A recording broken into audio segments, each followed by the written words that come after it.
अस्सलाम वालेकुम स्टूडेंट्स, उम्मीद करता हूँ सब लोग खैर ऑफिस होंगे। मैं मोहम्मद नबी और आप देख रहे हैं मेरे यूट्यूब चैनल।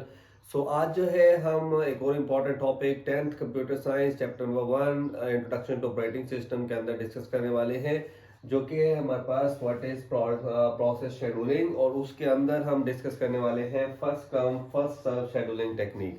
अच्छा, आपने रिसेंटली पढ़ा था कि हम जो है वो जो भी प्रोग्राम रन होता है बेसिकली लोड होता है रैम के अंदर, तो हम उसको कंसीडर करते हैं एज अ प्रोसेस। उस प्रोसेस को अलग जो है वो रिसोर्सेज एलोकेट किए जाते हैं।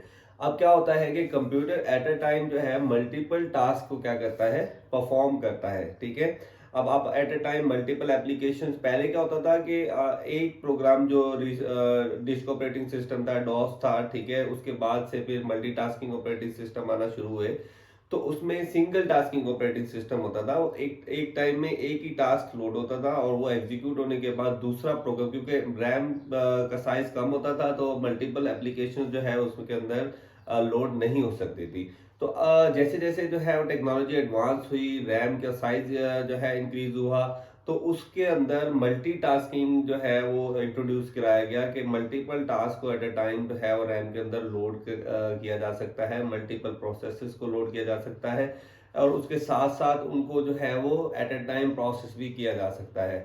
अब मल्टीपल टास्क, क्योंकि सीपीयू ने तो एट अ टाइम एक ही टास्क को परफॉर्म करना है, ठीक है, तो फिर मल्टीपल टास्क जो रेडी हुए हुए हैं उनको किस तरह से शेड्यूल किया जाएगा और किस तरह से एग्जीक्यूट किया जाएगा, वो बेसिकली डिसाइड करता है हमारा operating system with the help of an algorithm, जिसको हम प्रोसेस शेड्यूलिंग बोला जाता है। बेसिकली एल्गोरिथम्स होते हैं, different kinds of algorithm use किए जाते हैं, जिसमें first come first serve algorithm भी है, शॉर्ट जॉब फर्स्ट कम, मतलब छोटी जॉब होगी उसको पहले प्रोसेस किया जाएगा। इसी तरह से लॉन्ग जॉब वाला होता है, इसी तरह से राउंड रॉबिन टेक्निक होती है, जिसमें जो है वो हर प्रोसेस को थोड़ा थोड़ा टाइम दिया जाता है और शिफ्ट किया जाता है एक प्रोसेस से दूसरे प्रोसेस में। ठीक है, तो बेसिकली इनका मकसद क्या होता है कि सीपीयू को बेहतर से बेहतर यूटिलाइज किया जाए और उसका जो वेटिंग टाइम है उसको कम से कम किया जाए और रिड्यूस किया जाए, ताकि उसकी परफॉर्मेंस जो है वो इंक्रीज हो।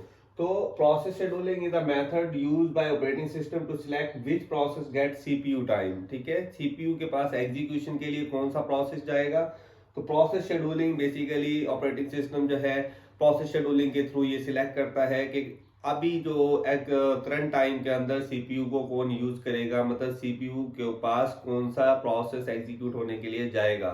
ठीक है, अब इसका अगर इंपॉर्टेंस देखें तो सबसे पहली चीज एफिशिएंट सीपीयू यूटिलाइजेशन होती है, क्योंकि आपने अगर खुद से डिसाइड करना है तो यूजर जो है वो डिसाइड करने लगे और अलग से एप्लीकेशन पहले लोड हो एंड देन वो सीपीयू के पास जाए, तो उसमें सीपीयू का वेटिंग टाइम बढ़ जाता है, जिससे उसकी एफिशिएंसी जो है वो डाउन हो जाती है। ठीक है, तो इससे जो है एक तो एफिशिएंसी बेहतर होती है, वेटिंग टाइम रिड्यूस हो जाता है और यूजर एक्सपीरियंस बेटर होता है, क्योंकि यूजर को वेट नहीं करना पड़ता और उसके टास्क जो है वो विदाउट डिलेज जो है वो परफॉर्म हो रहे होते हैं। और जब ये सारा कुछ हो रहा है, वेटिंग टाइम रिड्यूस हो गया, सीपीयू बेहतर यूटिलाइज कर रहा है, हो रहा है, तो उससे जो है ओवरऑल सिस्टम की परफॉर्मेंस भी क्या हो जाएगी, बेहतर हो जाएगी। ठीक है, तो ये बेसिकली इंपॉर्टेंस है सीपीयू शेड्यूल प्रोसेस शेड्यूलिंग की।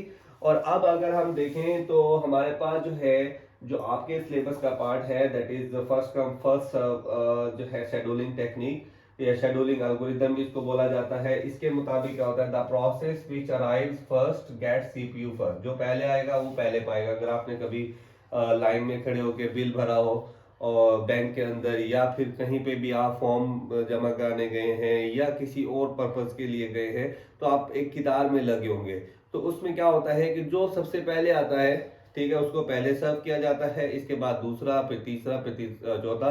तो बेसिकली सेम वही मेथड यहाँ पर भी यूज किया जाता है कि जो प्रोसेस पहले लोड होगा रैम के अंदर उसको पहले प्रोसेस किया जाएगा और एग्जीक्यूट किया जाएगा। इसी तरह से जो नेक्स्ट आएगा उसको बाद में एग्जीक्यूट किया जाएगा। ठीक है, अब सिंपल टेक्निक है तो इसलिए इजी टू इम्प्लीमेंट है। ठीक है, और उसके बाद प्रोसेस और executed in order of arrival, जिससे फेयर शेड्यूलिंग होती है। ठीक है, एक तो सिंपल एंड इजी है और दूसरे नंबर पर फेयर शेड्यूलिंग है, मतलब जो आपने पहले लोड किया है उस प्रोग्राम, वो पहले एग्जीक्यूशन के लिए जाएगा और जो बाद में किया वो बाद में जाएगा। ठीक है, लेकिन इसका डिसएडवांटेज क्या होता है कि long process can delay short process, for example आपका पहला प्रोसेस आपने कोई लेंथी प्रोसेस दिया जिसका जो है वो बस टाइम 10 सेकंड था, 10 माइक्रो सेकंड था। बस टाइम होता है बेसिकली कि जितना टाइम सीपीयू का टाइम एलोकेट किया जाता है, मतलब सीपीयू जितना टाइम लगाता है किसी प्रोसेस को एग्जीक्यूट करने के लिए, वो उसका बर्स्ट टाइम कहलाता है। ठीक है, तो बर्स्ट टाइम अगर ज्यादा है, किसी लॉन्ग प्रोसेस पहले आ गया है और शॉर्ट बाद में आया, तो शॉर्ट प्रोसेस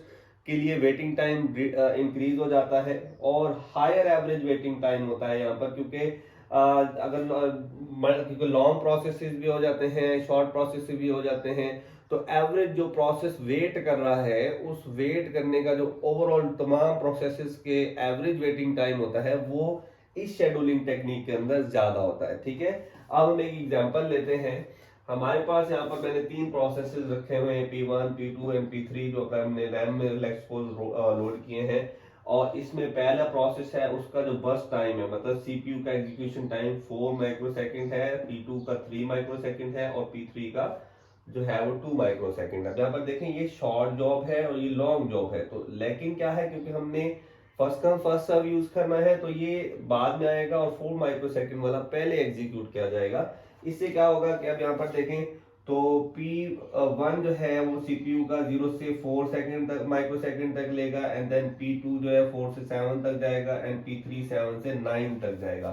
तो यहाँ पर वेटिंग टाइम देखें तो P2 जो है वो 4 माइक्रोसेकंड तक क्या कर रहा है, वेट कर रहा है। ठीक है, और इसी तरह से P3 जो है वो 7 माइक्रोसेकंड तक क्या कर रहा है, वेट कर रहा है। ठीक है, अब ये वेटिंग टाइम होता है बेसिकली। ठीक है, कि आपका जो है बेसिकली P1 का वेटिंग टाइम तो 0 है, जैसे आया उसको एग्जीक्यूट किया गया, लेकिन P2 का वेटिंग टाइम क्या रहेगा, 4 सेकंड, और P3 का वेटिंग टाइम क्या रहेगा, 7 सेकंड। ठीक है, अब अगर हम इन तीनों का एवरेज वेटिंग टाइम निकालें तो क्या होगा, तीनों का वेटिंग टाइम आप ऐड कर देंगे, 0 + 4 + 7, और डिवाइड कर देंगे 3 पर, तो ये हो जाएगा बेसिकली 11/3, 3 पॉइंट समथिंग हो जाएगा। ठीक है, तो ये इसका एवरेज वेटिंग टाइम होता है। एक और टर्म यूज होती है turn around time. Turn around time basically waiting time plus burst time होता है। ठीक है, किसी भी प्रोसेस का burst time plus waiting time उसका टर्न अराउंड टाइम, मतलब टोटली वो एग्जीक्यूट होने के बाद जब टर्मिनेट हुआ तो उसको कितना टाइम लगा। ठीक है, वो उसका टर्न अराउंड टाइम कहलाता है।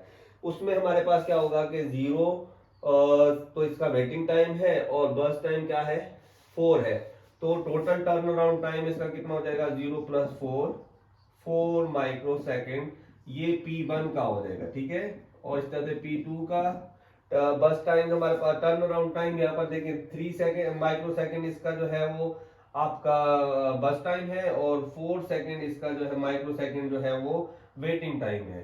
तो 4 + 3 = 7 माइक्रोसेकंड इसका क्या होगा, टर्न अराउंड टाइम होगा P2 का। और P3 का टर्न अराउंड टाइम अगर आप देखें तो 2 माइक्रोसेकंड उसका बर्स्ट टाइम है, 7 माइक्रोसेकंड उसका जो है वो वेटिंग टाइम है, तो टोटल जो उसको लगेंगे वो 9 माइक्रोसेकंड लगेंगे एग्जीक्यूट होने के लिए। ठीक है, तो इस तरह से फर्स्ट कम फर्स्ट सर्व जो है वो शेड्यूलिंग टेक्निक को इम्प्लीमेंट किया जाता है। और मैंने इसी तरह से एग्जांपल्स के तौर पर भी आपको ये टर्म्स आपने याद करनी है। ठीक है, एवरेज वेटिंग टाइम मतलब तमाम प्रोसेसेस के वेटिंग टाइम को आपने ऐड करना है, और ऐड करने के बाद उसको तमाम प्रोसेस जितने भी प्रोसेसेस हैं उन नंबर्स पे आपने डिवाइड कर देना है। टर्न अराउंड टाइम क्या होता है, waiting time plus burst time. ठीक है, बर्स्ट टाइम है और ये वेटिंग टाइम, इन दोनों को ऐड करेंगे तो हमारे पास क्या आ जाएगा, टर्न अराउंड टाइम आ जाएगा। ठीक है, तो ये टर्म आपने याद करनी है। बर्स्ट टाइम क्या होता है, the time taken by the process taken by the process of the time of the CPU taken by the process. ठीक है, कि सीपीयू का जो टाइम एक प्रोसेस ने लिया है वो बेसिकली जो है वो उसका बर्स्ट टाइम कहता है। हम इसमें भी कह सकते हैं कि the time taken by the process to be executed. ठीक है, कि किसी भी प्रोसेस का वो टाइम जिसमें वो एग्जीक्यूट होने के लिए लेता है सीपीयू का, वो उसका बर्स्ट टाइम कहलाता है। तो ये 3 टर्म भी आपने याद करनी है, फर्स्ट कम फर्स्ट सर्व,